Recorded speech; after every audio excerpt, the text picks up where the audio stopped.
मैं डॉक्टर रविंद्र कुमार शर्मा, सहायक आचार्य, व्यवसाय प्रशासन विभाग, राजकीय महाविद्यालय वायना।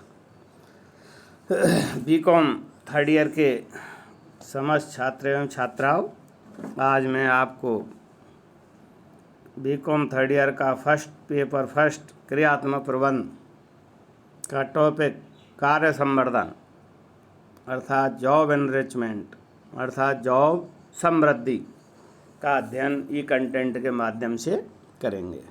इससे पहले ई कंटेंट में हमने जॉब कार्य विस्तार जॉब एनलार्जमेंट का अध्ययन किया था। उसी का ये दूसरा भाग है कार्य संवर्धन।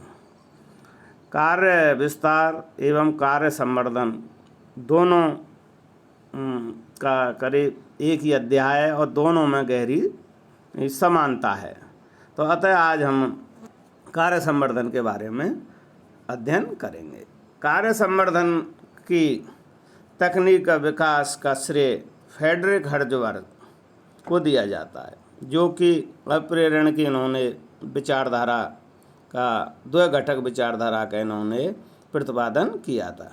उन्होंने अप्रेरणक विचारधारा को विकसित करते समय यह पाया कि कार्य परिवर्तन तथा कार्य विस्तार दोनों ही अप्रेरण के लिए अपर्याप्त हैं। उनका मानना था कि कर्मचारियों को अप्रेरित करने के लिए कार्य संतुष्टि आवश्यक है। उनके अनुसार कार्य संतुष्टि तभी उत्पन्न हो सकती है जबकि कार्य चुनौतीपूर्ण हो, कार्य से कोई उपलब्धि होती हो और कार्य से कर्मचारी को मान्यता मिलती हो, स्वायत्तता प्राप्त होती हो, उत्तरदायित्व बढ़ते हों तथा उन्नति एवं विकास के अवसर मिलते हों। उन्होंने इसी मान्यता के आधार पर कार्य संवर्धन तकनीक का विकास किया, जो पूर्णतः कार्य संतुष्टि के द्वारा कर्मचारियों को अभिप्रेरित करने पर बल देती है। तो इसके ये एक कार्य संवर्धन का विकास की तकनीक के बारे में और ये क्यों आवश्यक है और किस लिए इसका जन्म हुआ है, इस तरह से इसमें प्रोफेसर हर्ट्ज़बर्ग का प्रमुख योगदान है। अब इसकी अर्थ एवं परिभाषाएं देखें तो अर्थ में कार्य संवर्धन कार्य विस्तार तकनीक का ही विस्तृत रूप है।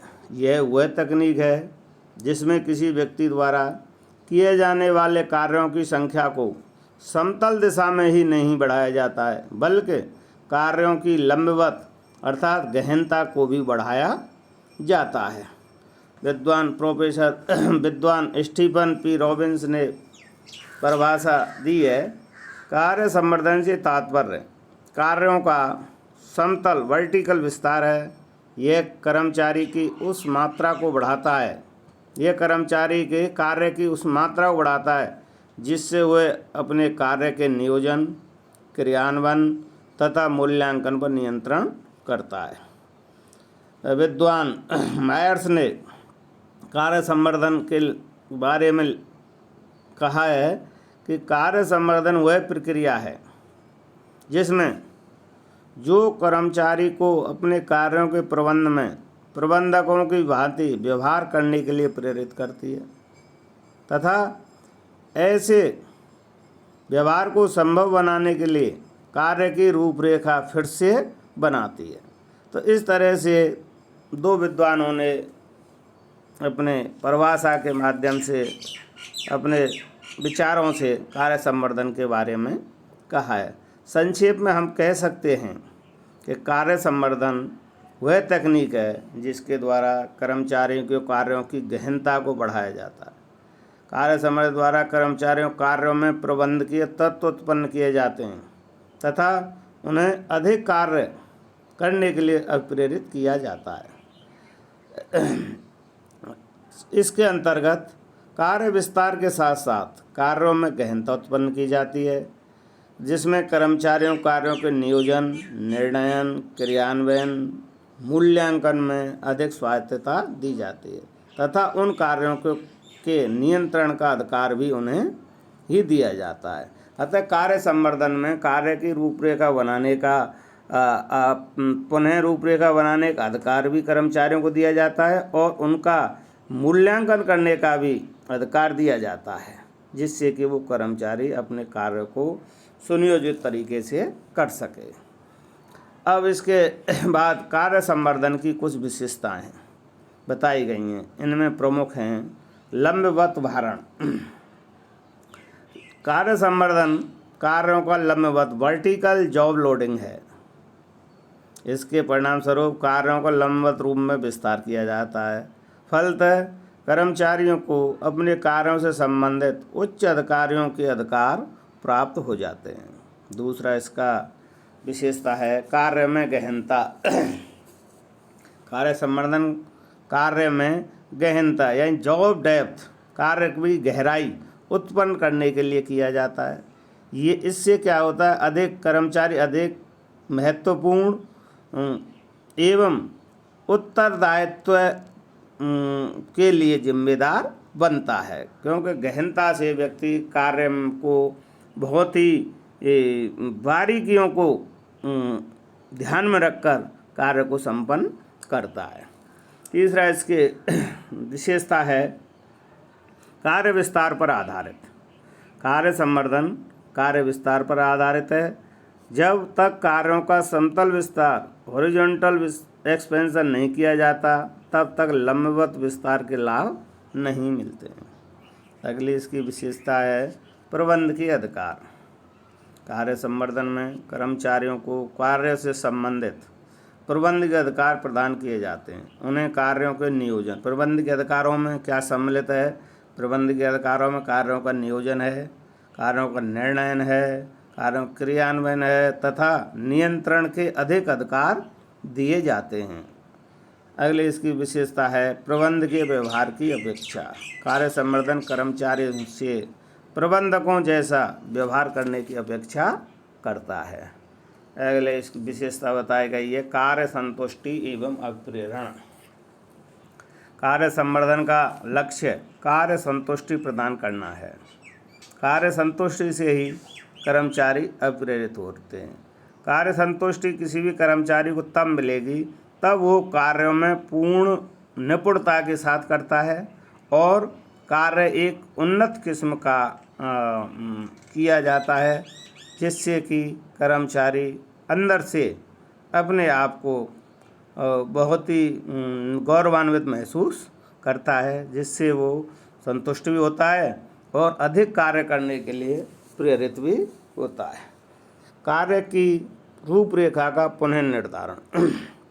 कार्य संवर्धन की योजना को क्रियान्वित करने के लिए कार्य की रूपरेखा को पुनः निर्धारित रीडिजाइन ऑफ जॉब करना पड़ता है।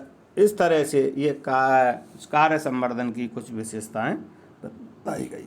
अब इसके आगे है कार्य विस्तार तथा कार्य संवर्धन में अंतर।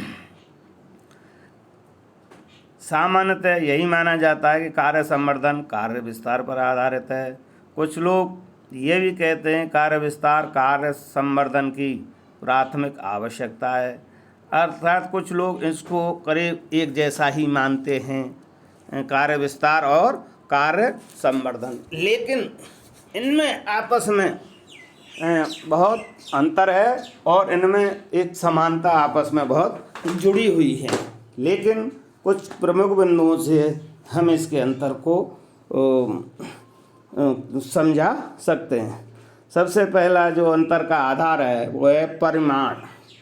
कार्य विस्तार में कार्यों का समतल विस्तार किया जाता है तथा किसी कार्य से संबंधित विभिन्न कार्यों को जोड़ा जाता है।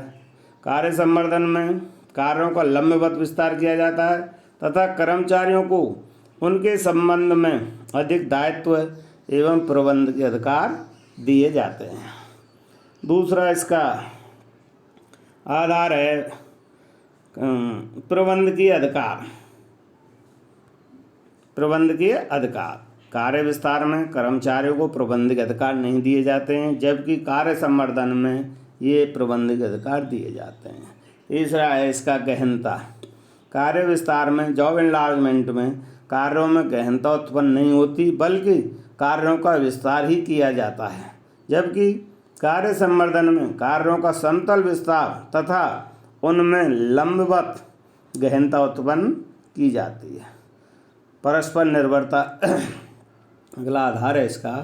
कार्य विस्तार कार्य संवर्धन पर निर्भर नहीं है, जबकि कार्य संवर्धन कार्य विस्तार पर ही निर्भर, अर्थात कार्य विस्तार पहले होता है, उसके बाद कार्य विस्तार के बाद कार्य संवर्धन की प्रक्रिया चालू होती है, जिसमें कार्यों के को अधिक रुचिकर एवं महत्वपूर्ण बनाने के लिए उसमें गहनता उत्पन्न की जाती है। तो इस तरह से इन बिंदुओं से कार्य विस्तार तथा कार्य संवर्धन में अंतर स्पष्ट होता है।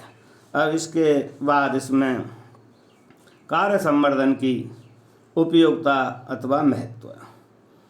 कार्य संवर्धन बहुत ही उपयोगी तकनीक है। ये तकनीक कर्मचारियों के प्रेरण के लिए उपयोगी नहीं है, अपितु संस्था की कई मानवीय समस्याओं के समाधान में भी योगदान दे सकती है। फोर्ड ने ठीक ही लिखा है कि कार्य संवर्धन आधुनिक प्रबंध की सभी मानव व्यवहार की समस्याओं का समाधान प्रस्तुत करता है। इस तरह से कार्य संवर्धन की उपयोगिता को हम निम्न बिंदुओं से स्पष्ट कर सकते हैं। सबसे पहला है कार्यों में रुचि।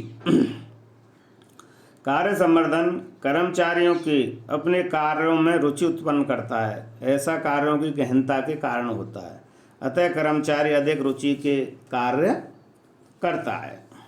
दूसरा इसका महत्व उपयोगिता है प्रबंध के अधिकार। कार्य संवर्धन तकनीक अपनाने से कर्मचारियों को कुछ प्रबंधकीय अधिकार मिलते हैं, अतः उन्हें अपने कार्यों का नियोजन, निर्णय, क्रियान्वयन, मूल्यांकन तथा नियंत्रण स्वयं करने का अवसर मिलता है। अगले इसका महत्व है मान्यता।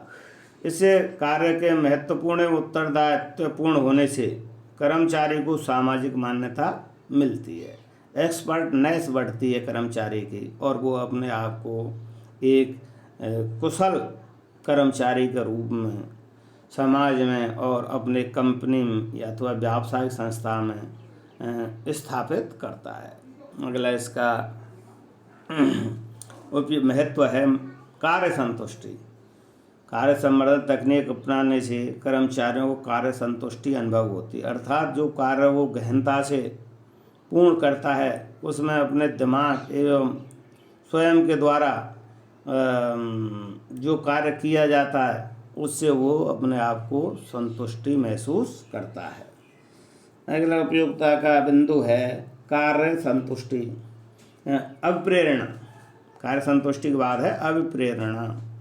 कार्य संवर्धन कर्मचारियों को प्रेरित करता है, जिससे वे और अधिक एवं अच्छा कार्य करने को प्रेरित होते हैं।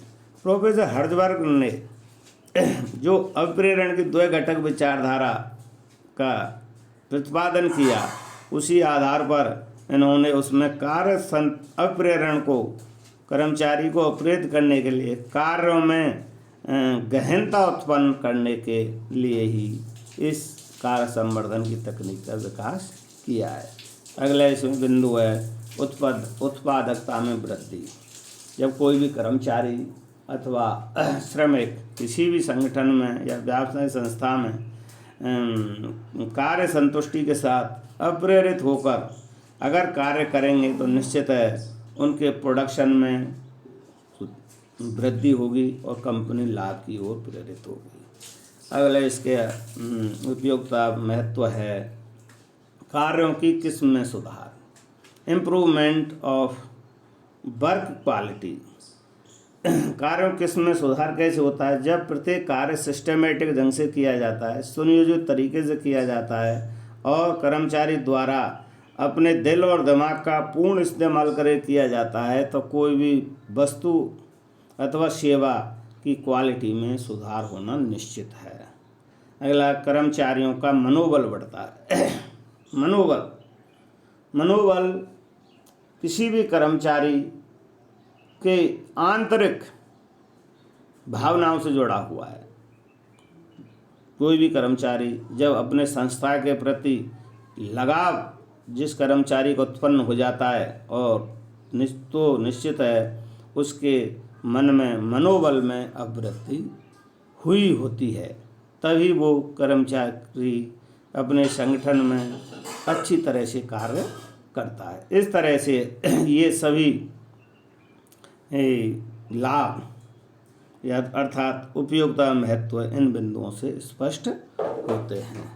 तो आज हमने इस क्रियात्मक प्रबंध में सबसे पहले कार्य संवर्धन क्या है, कार्य संवर्धन की अर्थ एवं परिभाषाएं हैं, और इसके बाद कार्य संवर्धन की प्रमुख विशेषताएं क्या क्या हैं, इसके बाद कार्य विस्तार तथा कार्य संवर्धन में क्या अंतर है, ये भी अंतर बहुत ज़रूरी है समझाना, और इसके बाद कार्य संवर्धन का क्या महत्व है।